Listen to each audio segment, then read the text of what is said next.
Okay, I'm actually really nervous because this is my first time in life talk show. So, but I think my role today is to host, but also to make this talk show more lively and more like an ice-breaking role. So we have today our honorable three guests. Carol from Thailand, she flew to Korea for this talk show, and Villa in Korea, right? And Ambassador Jenny also in Korea.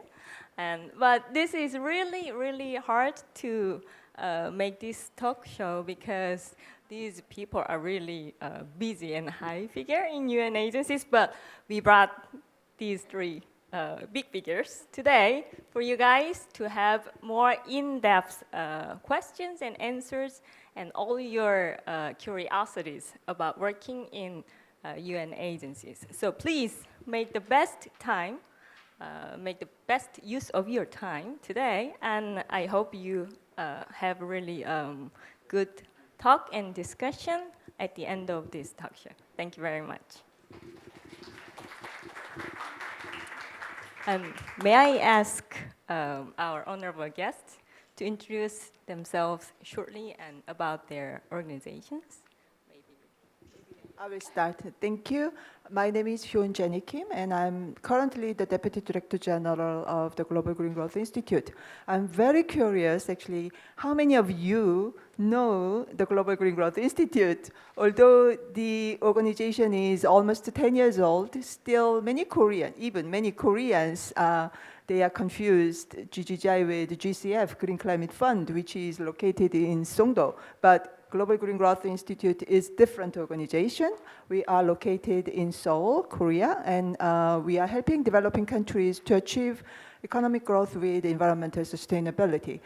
We have country teams in more than 30 developing countries, but I think I have to stop here, and then at next round, I will explain further about the organization and what we are doing. So very nice meeting you. Hi everyone, thank you DG Kim and KOICA for organizing this very important event in this beautiful campus. So my name is Bilal Durrani. I'm the head of UNICEF Liaison Office in Seoul. A little about myself. I've worked with UN agencies and international NGOs for almost 2 decades now. Before coming to Seoul, I was in UNICEF headquarters and basically managing relations with the countries of Asia, East Asia and Pacific. And before that, I was in South Sudan working for UNDP. And then I've worked in South Africa, Kenya, the Netherlands, Hungary, and Pakistan, where I'm from. So that's a little bit about myself. UNICEF, needs no introductions. UNICEF is present in more than 190 countries and territories and has been working for children around the world for the last 70 years. The partnership between UNICEF and Korea also goes back 70 years. Right after the liberation of Korea, UNICEF established its office here, and UNICEF was also here during and after the Korean War. So there's a very strong bond and association between UNICEF and Korea. So I think that's all I can say for now, and I'm very happy to be here and look forward to your questions and getting to know more about you. Thank you. So very similar to our colleague here, who has heard of UNFPA? Has anybody? Great. It's nice to see some hands anyway. So very similar to my colleague from UNICEF. UNFPA is in existence for 50 years. This year is our 50th year as a UN agency. We also, this week, it ended yesterday, we had what was called our ICPD at 25 summit in Nairobi with over 9,500 delegates from all around the world, reaffirming the commitment that we have for sexual reproductive health, centered around the health and well-being and family planning for families, but mainly around women and young girls around the world regarding gender equality. I just wanted to say with UNFPA, we focus on the Sustainable Development Goals, like my colleagues here. Who's actually heard? Is everybody fully aware of the Sustainable Development Goals? Fantastic. Because if you're wishing for work within the UN system, in the United Nations system, it would be a must to understand what we're about and what we're targeting with regard to the Sustainable Development Goals.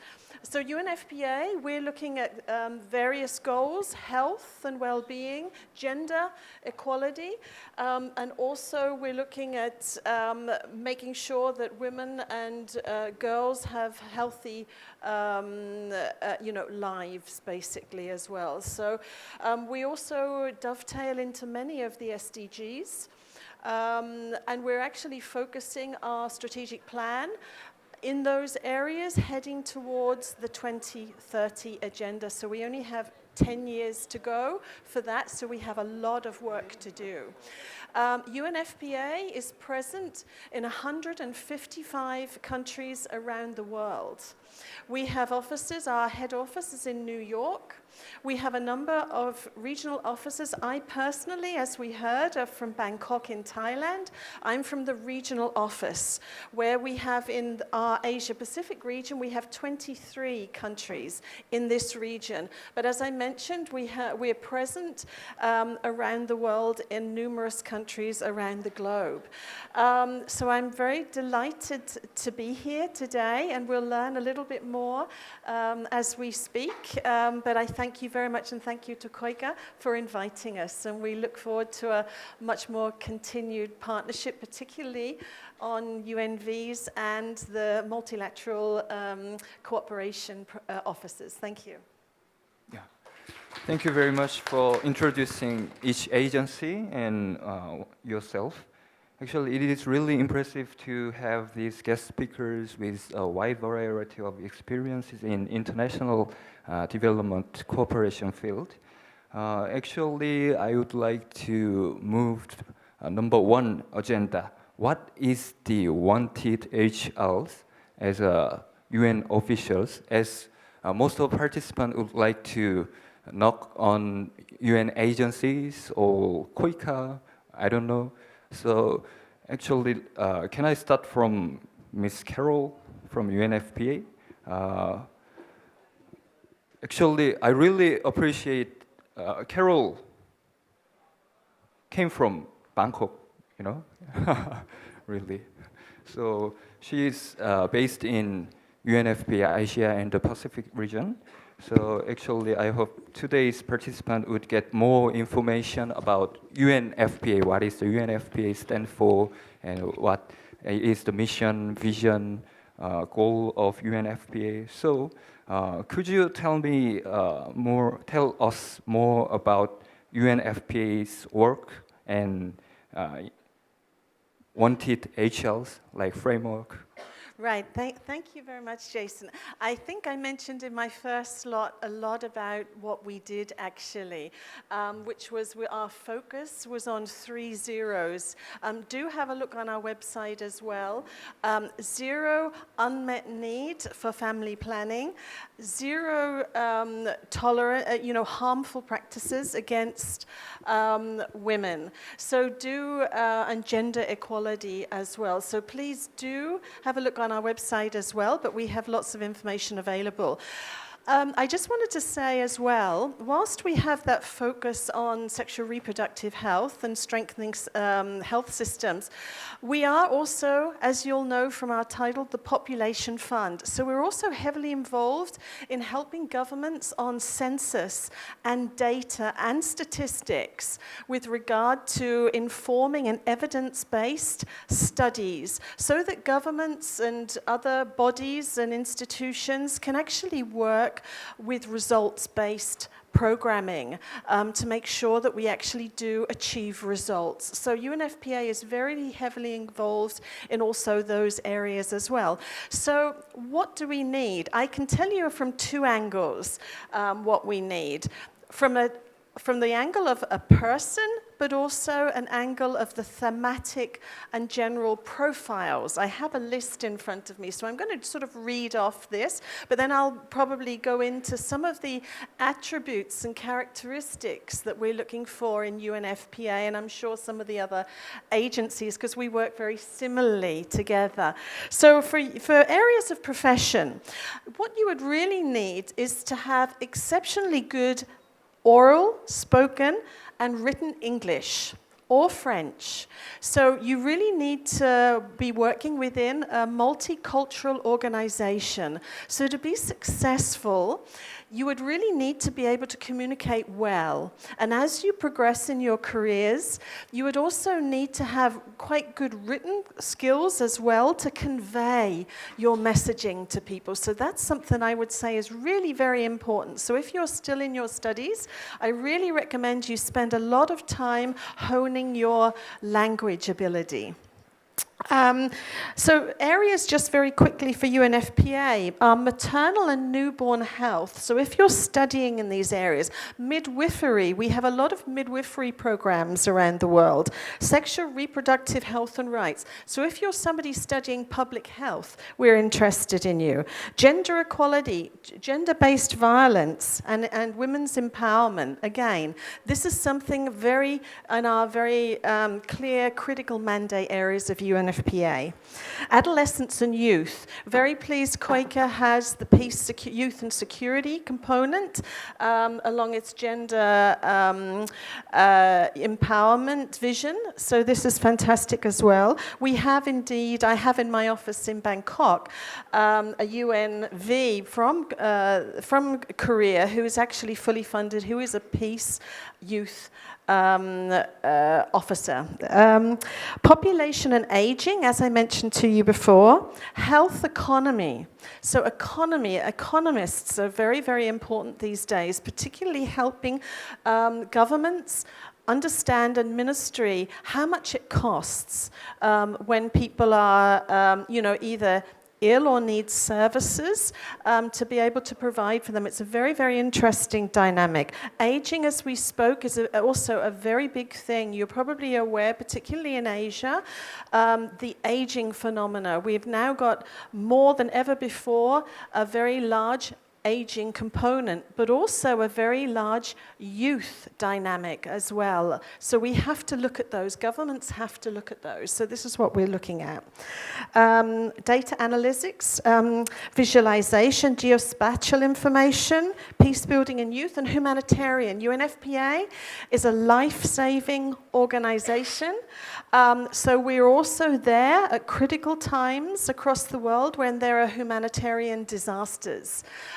So, we need those skills. People, of course, this is something that people don't generally think about, but one of the phenomena is that when there is a crisis, when there is our humanitarian natural disasters, women still give birth. It also, people still require their dignity. They still need services, so we're there to help them.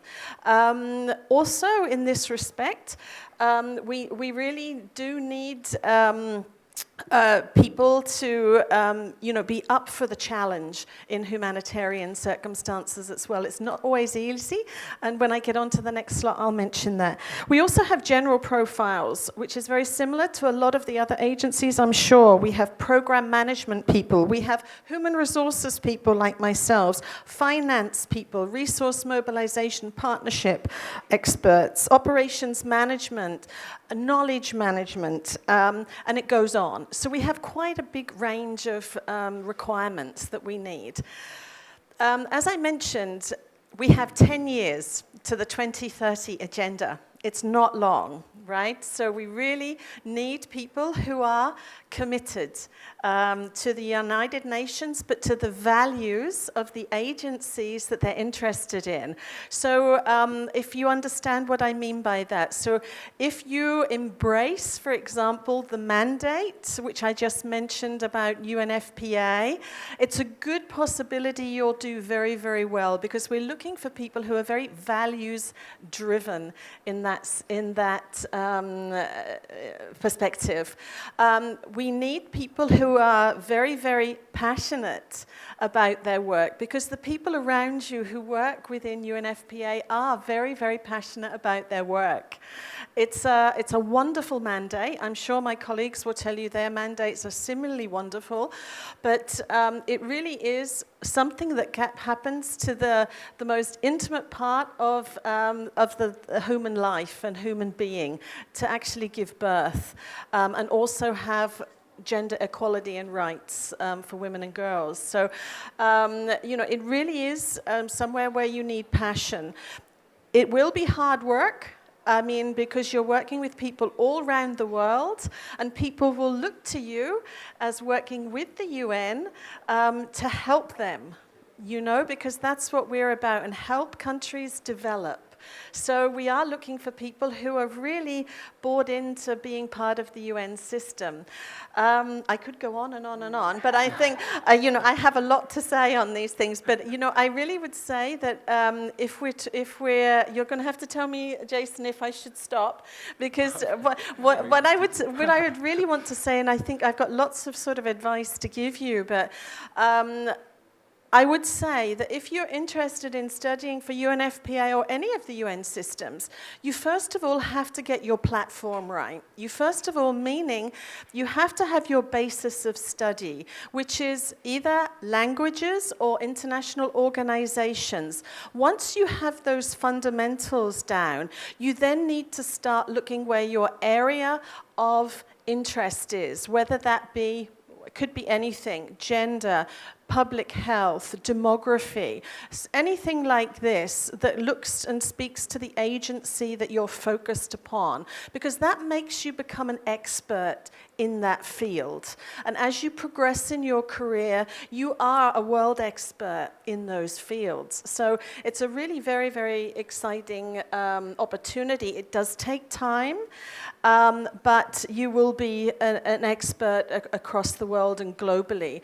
We're also looking for people who are very, very flexible, who can work in multicultural situations, because it isn't easy to be away from your homes, to be without your families near you, etc. So you really need to think to yourself, can I be open to all other cultures, diversity across the world? Can I work across other time zones?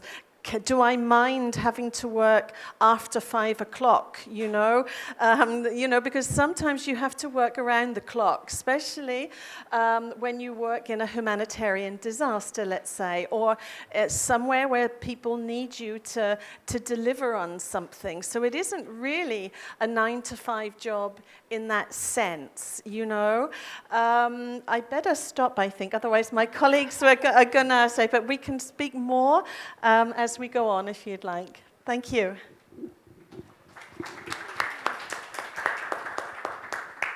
Thanks, Carol. And I'll see what I can add, because I think you've covered a lot of points. I think the jobs in international development, they continue to be very relevant and important. Back in 1965, when our second executive director, Henry Labouisse received the Nobel Peace Prize for UNICEF, he said that the welfare of today's children is linked with the peace of tomorrow's world.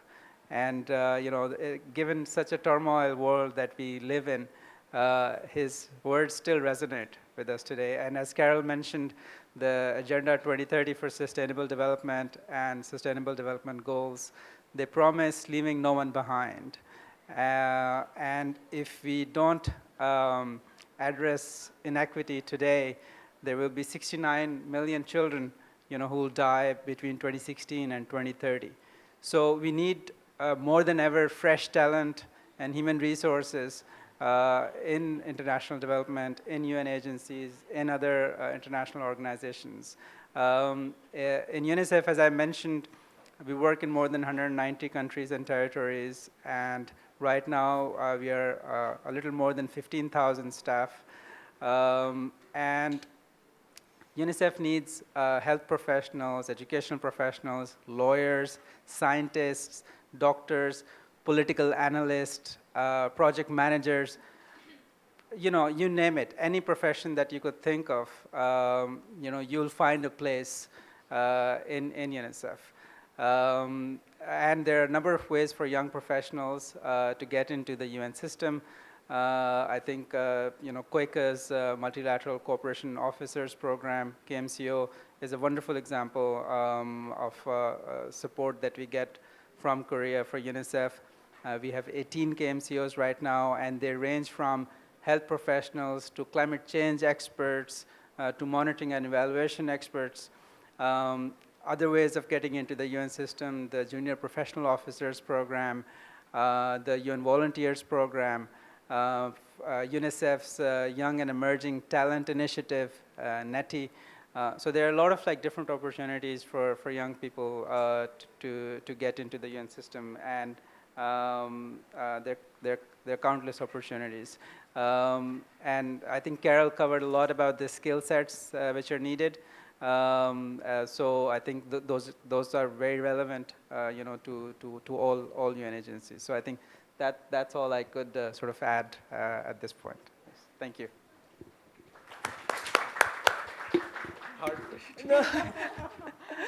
Thank you for our colleagues from the UN agencies. Yes, and Global Green Growth Institute is not part of UN community. However, we are very closely working with UN organizations. Global Green Growth Institute, we are working exactly in line with the UN Sustainable Development Goals by 2030, and also Paris Agreement of United Nations Climate Change Convention. As we all agree, climate change is real, and it is happening. And now, personally, I do not like the term of climate change because it sounds pretty moderate. So it sounds like we are still okay, we are still fine, we still have time. But unfortunately, no, we are not okay at all, and we are not fine, and the window of opportunity is very narrow. Therefore, GGGI is helping developing countries to effectively address climate change and to achieve economic growth in environmentally sustainable way. So more and more countries, they realize that they cannot depend on fossil fuels like coal, diesel, or crude oil. They must introduce new concept of economic growth. For example, in many developing countries, many millions of children, they die early because the air quality is really bad. We Koreans now, actually, we Koreans, we recognize that fine dust, bad air quality is indeed a threat to our health. Now Koreans, we address in a very serious way this issue. That's why Mr. Ban Ki-moon, former UN Secretary General, he is the head of the National Committee on Climate Action and Air Quality. And Mr. Ban Ki-moon is the chair of GGGI Council as well, because climate change action, green growth is his lifelong committed area. Therefore, he is promoting green growth in developing countries as the chair of this organization. So we are helping developing countries to achieve clean energy access, clean water and sanitation management. And also, we help government to make a right decision which is not dependent on fossil fuels. Let me give you several examples. Fiji, one of the small island countries in the Pacific region. But unfortunately, those small island countries, they are the first victims of climate change. Actually, their lands are sinking, and every year they are suffering because of a lot of natural disasters.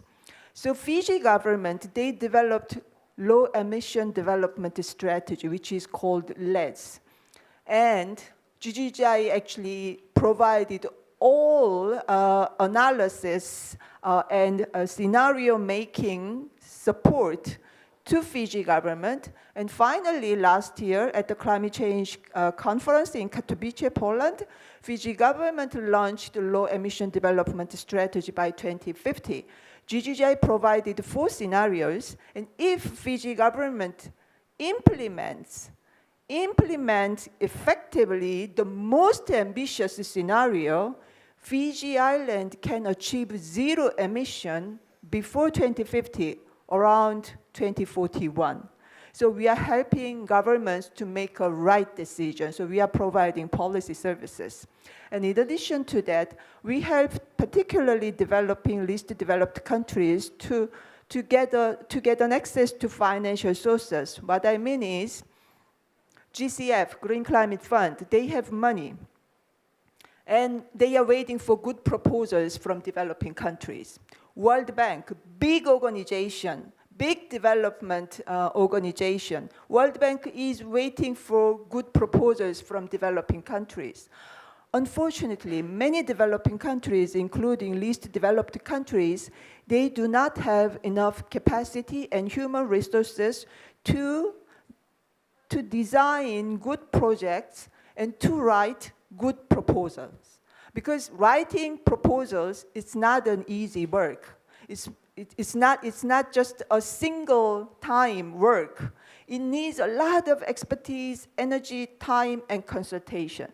Therefore, we help developing countries to develop good project ideas into a good proposal. So we succeeded in more than 20 countries.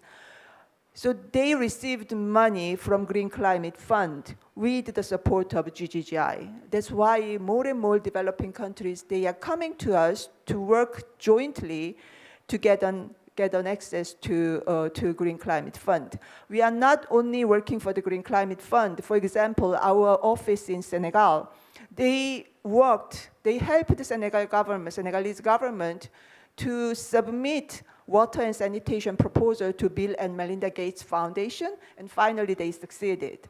So, and finally, GGGI is helping developing countries to mobilize green finance. What I mean is still a lot of the private sector, they are hesitating in investing in green areas.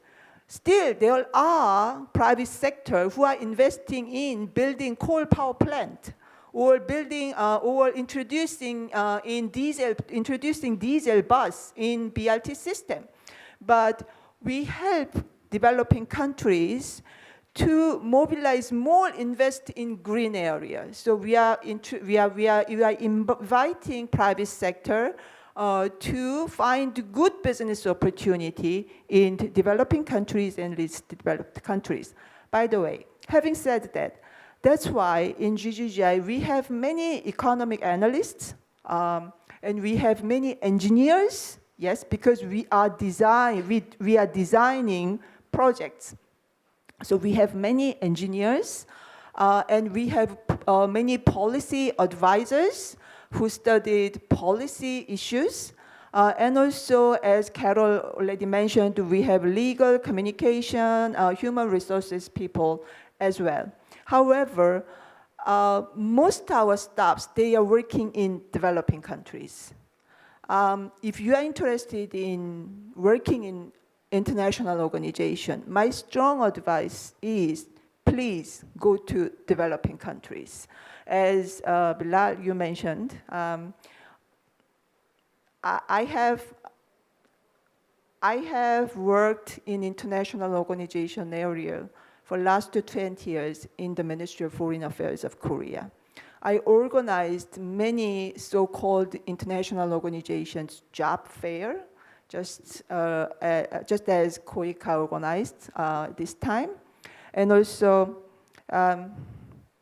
this is my book about international organization. The reason I am just introducing this book to you is, this is not my book. This is the book I wrote with all information collected from international organization, human resources directors, and young Korean professionals who are currently working in international organizations, because I interviewed them and I collected information from them, and all those precious information, I could not just to keep those information by myself. That's why I wrote this book. So there are indeed a lot of good advices from HR officers of the IO and your so-called seniors working in the international organizations. And having said that, when GGGI recruit new people, we are emphasizing in 3 E's. I'd like to emphasize 3 E's. 1, expertise. You must have your expertise, your major area, like energy expert or water expert, development policy expert. You must have your own area. You must have expertise. Carol actually emphasized communication skill at the very beginning. Just communication skill in written and oral English. It's a precondition. I mean, without good level of English or French, you cannot be allowed to come. So expertise is really important. And secondly, I'm saying experience.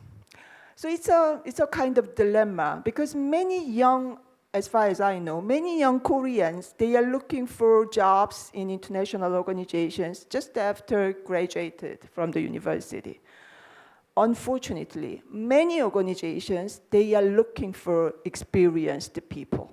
So if you don't have any experience, it's very, very hard to be allowed. But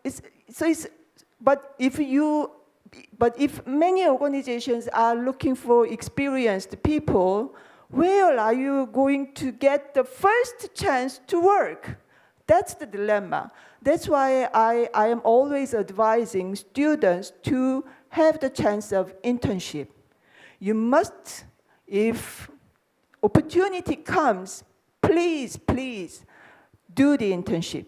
And then during your internship, you must be good. You must impress your colleagues, your directors, and you must be outstanding. If so, the opportunity is coming. So experience is the second E. And third is ethical principles. This is about your integrity. This is about how reliable you are, how diligent you are, and how open-minded you are, and how responsive you are. This is about your personality. This is about your conduct. Actually, the ethical principles, it is not easy to find whether this person is really with good integrity or not. It's not easy to find at the first interview. So maybe at the first, when you get a first job, maybe ethical principles cannot occupy a major portion.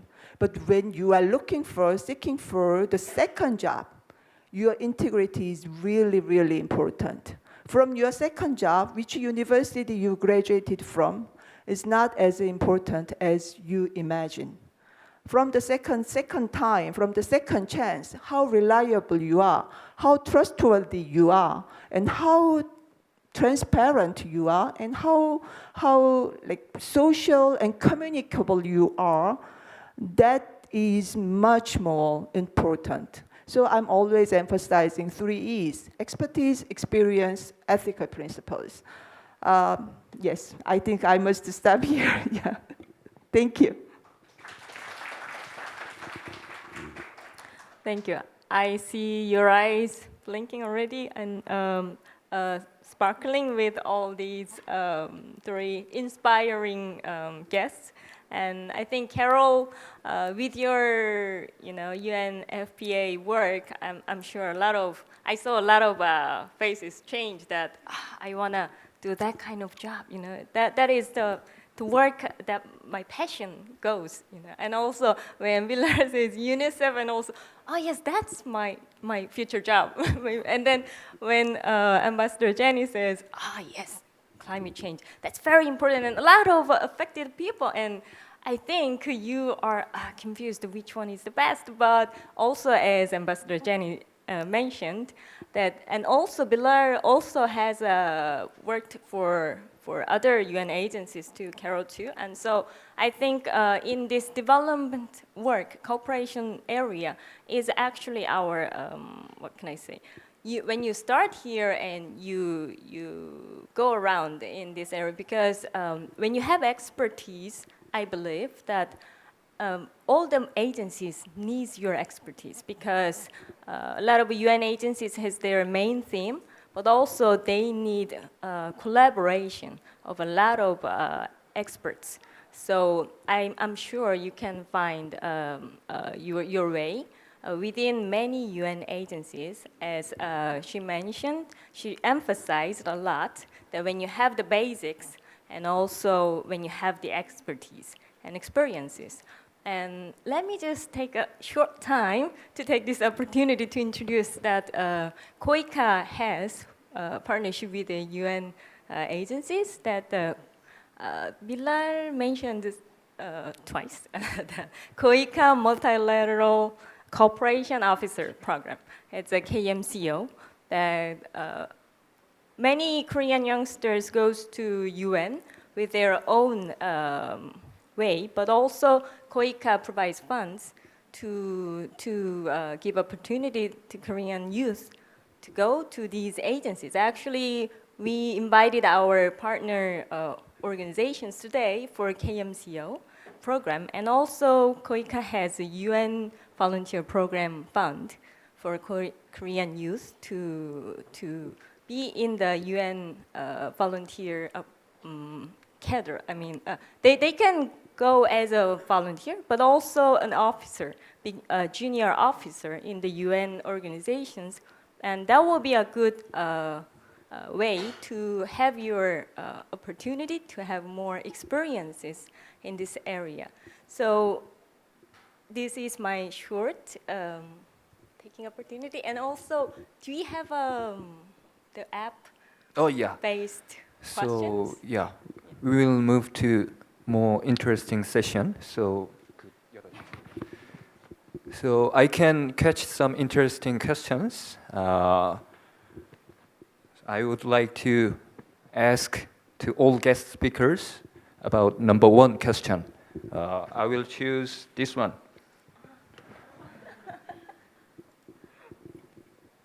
Oh, sorry. So someone asked that how can I make a love or fall in love with man or woman as a UN officials? There are some rumors. Actually, I heard this rumor from WFP, World Food Program. I'm not sure this is it is true or not. As WFP official, when he or she goes to the first mission country, he or she can marry someone. Yeah, this is rumor. So as the UN officials, it is really hard to find my partner to get married with. So actually, yeah, as our guest speakers and KOICA Director General has lots of experiences in country offices. So may I ask this? Actually, let me clarify. Jason just overheard from me, and I heard from my friend in UNFPA, and he told me that usually in UNFPA, the guys marry in the first country, mission country. And then the woman of UNFPA marry in the second mission country. So there is like a small rule. Yeah, but this is just I heard from an episode, but I'm not sure about other organizations. Yeah, thank you very much. I've not heard of that. I'm from UNFPA, but I mean, I'm sure that there are lots of debate and discussions around. But of course, people who work in UNFPA and other UN agencies, they are married. They do have children. We're human beings, you know. So don't think that you don't have a life with a UN agency. In actual fact, you have an enriched life with a UN agency, honestly.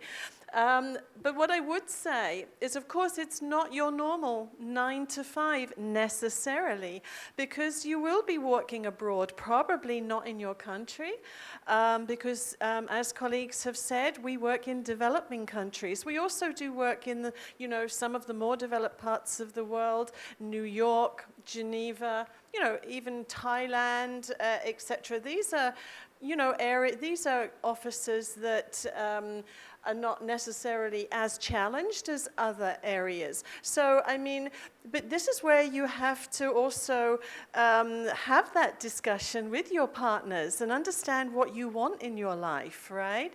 Because when we're young, usually we want to see the world. We want to sponge in all the excitement and the knowledge that the world has for us.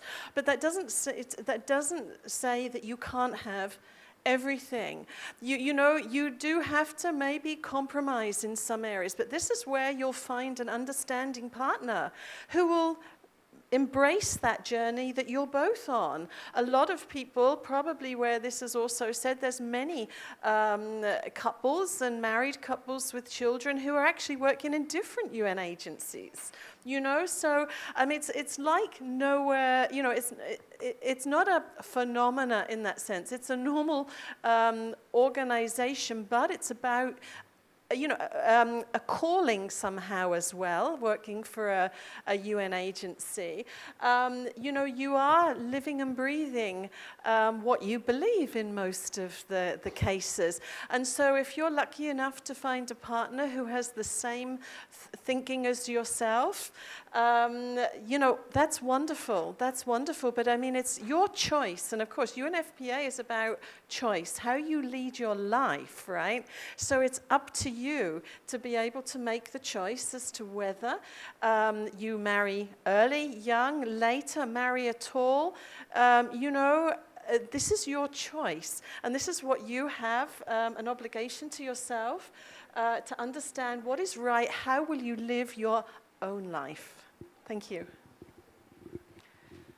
I could just add, like, you know, working in international development has its pros and cons when it comes to your personal lives.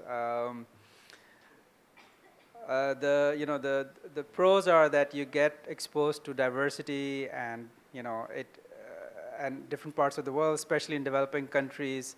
And as a person, it makes you more humble, and it exposes you to all sorts of different circumstances that human beings live in. You know, on the con side, your spouse has to follow you, or you have to follow your spouse, and that sometimes becomes challenging, you know, to find job opportunities for the spouse as well if you want to live together and do not want to have a long-distance relationship.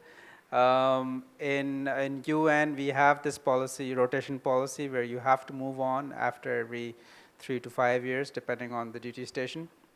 So sometimes, you know, while you're like making friends and settling down, it's then time to move on.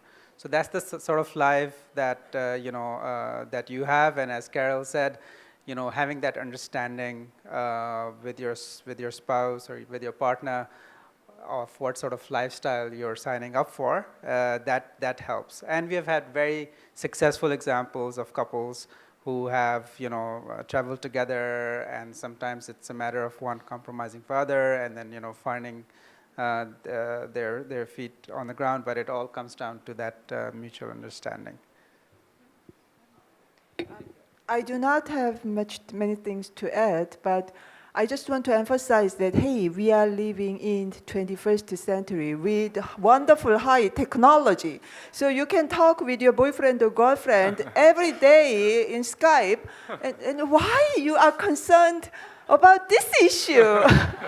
Maybe in 20 years ago, yes, that's exactly the right question. You are concerned, but thanks to the ICT, I don't think actually you are going to be this is going to be a challenge in your future life. Yeah. Oh yeah, thank you very much. And I would like to. I was just going to add something, and I think it goes for most of our agencies, you know, just to show that we are, you know, living a life which is modern. We have lots of gender parity and policies that are very well-being family-oriented.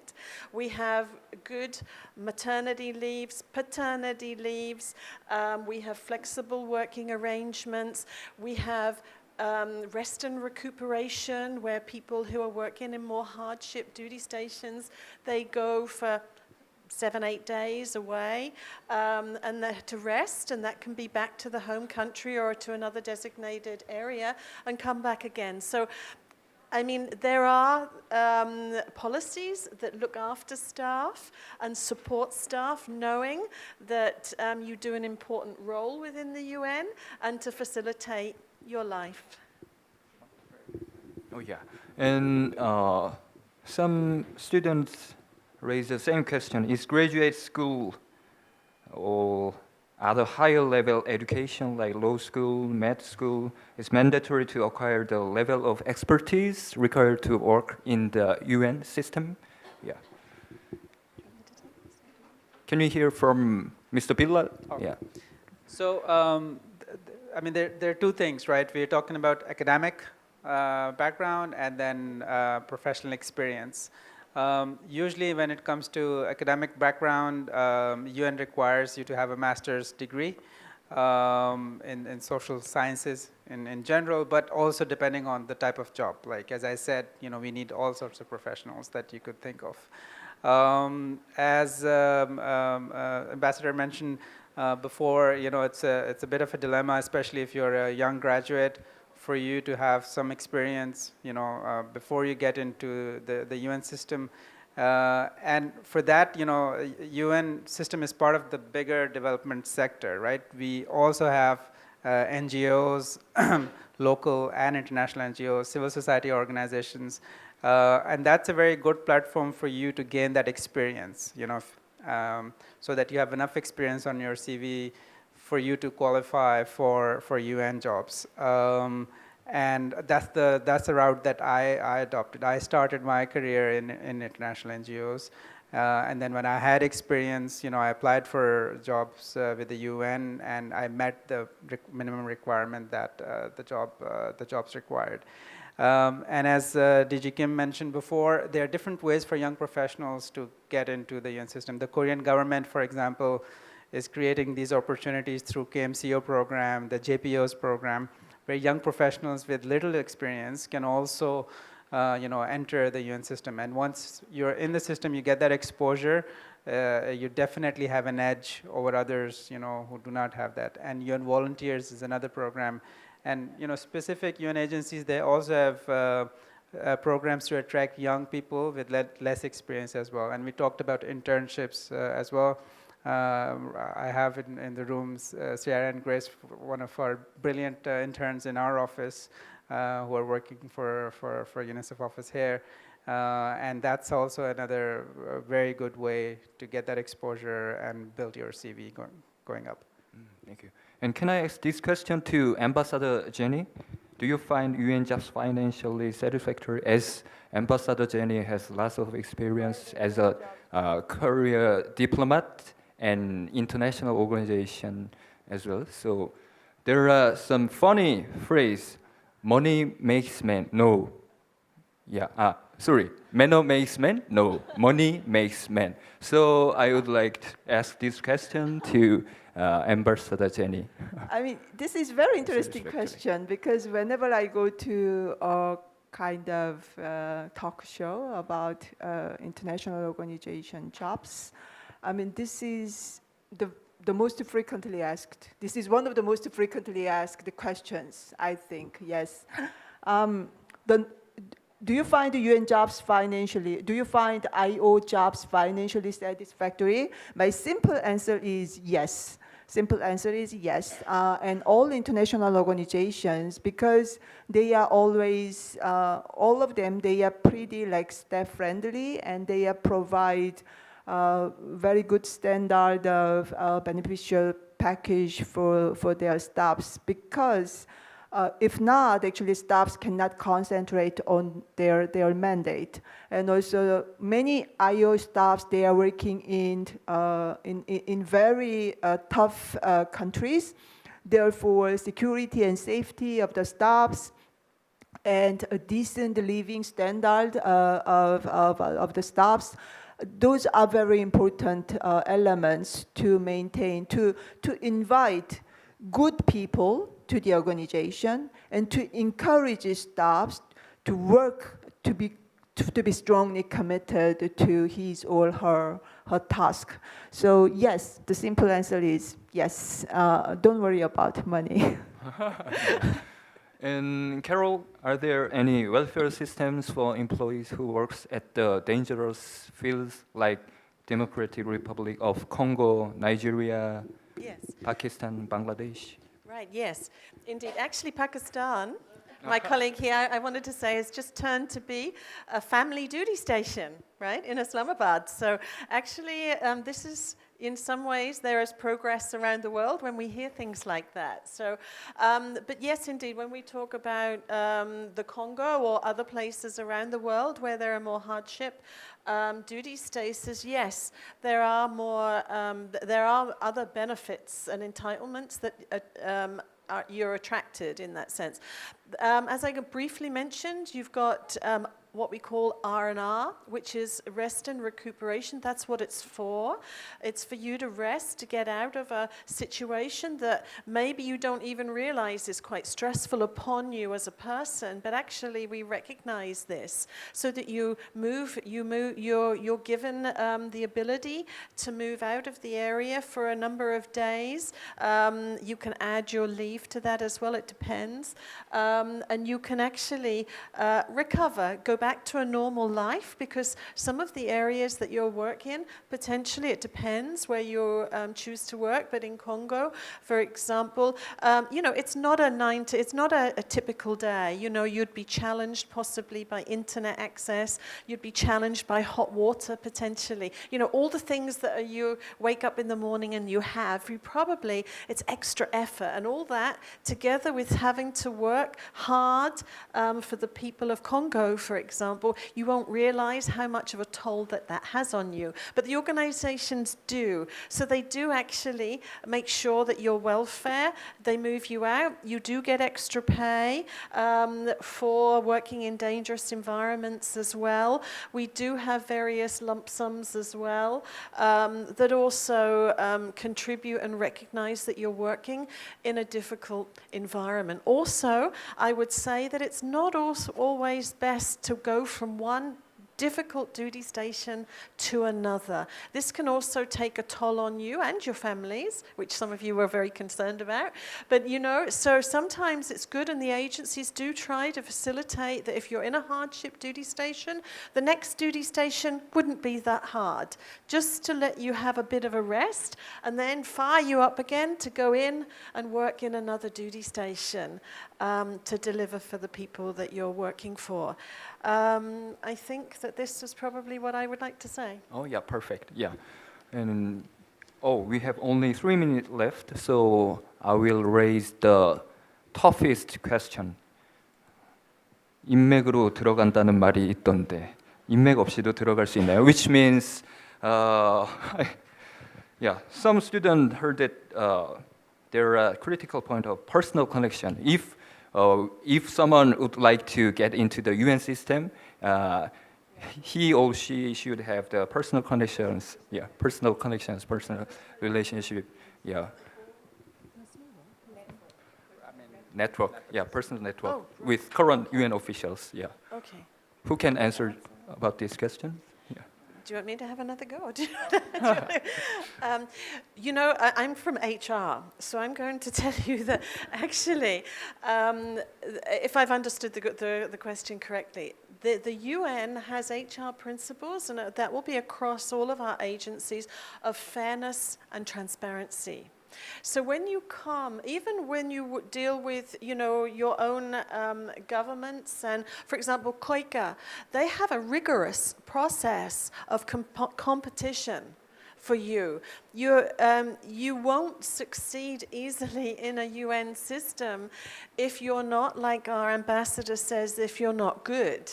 You know, you have to demonstrate your worth in that sense, you know, from a studious perspective, but also from a personal character perspective.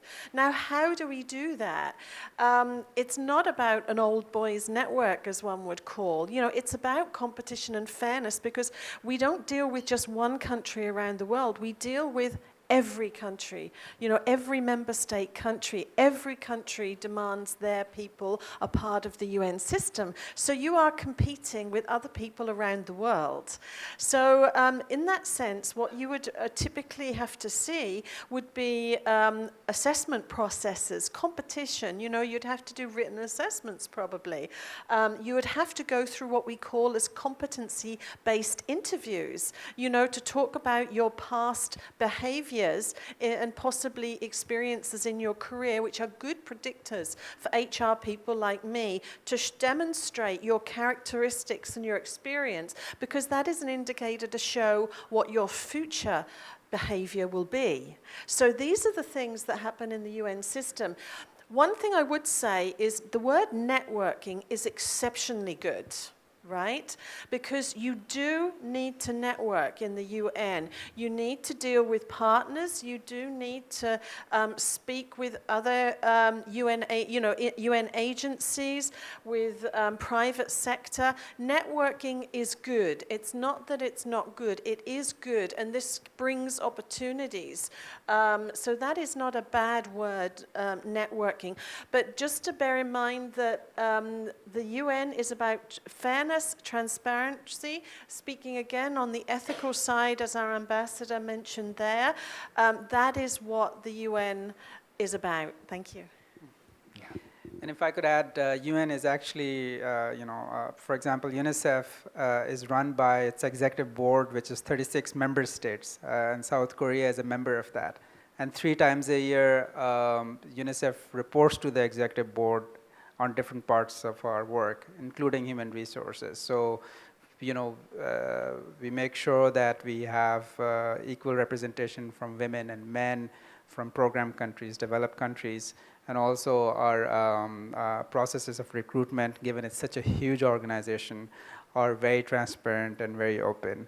And some of the systems we have in place, like, you know, Carol talked about the interviewing, the way we set the panel of the interview, which comes from, you know, all parts, and from the way we do reference checks to, you know, shortlisting, etc. All of these have very intense systems in place, which are also audited internally and also by externally by the governments that also work with UN. So we have very strong systems in place just to make sure that there are no cases, of that. And as Carol said, if you network, or if you are in an agency, working as an intern or as KMCO or JPOs, you do have an edge because you know the organization. So when you give interview, you will speak with much more confidence talking about your experience. So that helps. So it's in that sense, it's a good thing which complements your work. Yeah. Thank you. Absolutely agree with what our previous colleagues mentioned. Because I'm Korean, I understand the implication of this question. It is quite tricky question. Let me say that yes, all international organizations, without exception, they maintain very rigorously transparent and open competition process in recruitment. So there is no way to be allowed by INMEC in Korean. However, as Carol and Bilal already mentioned, your networking, your experience, they are completely different from INMEC. If you have a good reputation on an international organization during your internship, you have a good network. This is not INMEC in Korean. So this is an evidence of your quality. So your evidence is completely different from INMEC in Korean. I'd like to emphasize that. Yeah, thank you. Thank you so much. So as the time is up, I would like to kindly ask to our valuable guest speakers to give the last comment to Korean youngsters. Any agenda? Can I ask from Ambassador Jenny? Yep.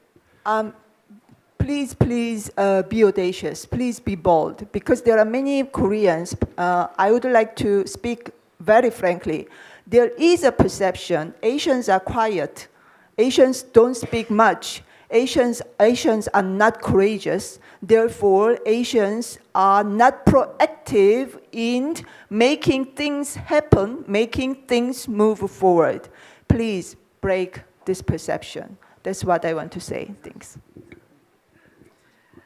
Korea is the only country that I can think of that moved from, a country that received funding to becoming a donor, a country that was developing to a developed country in such a short span of time.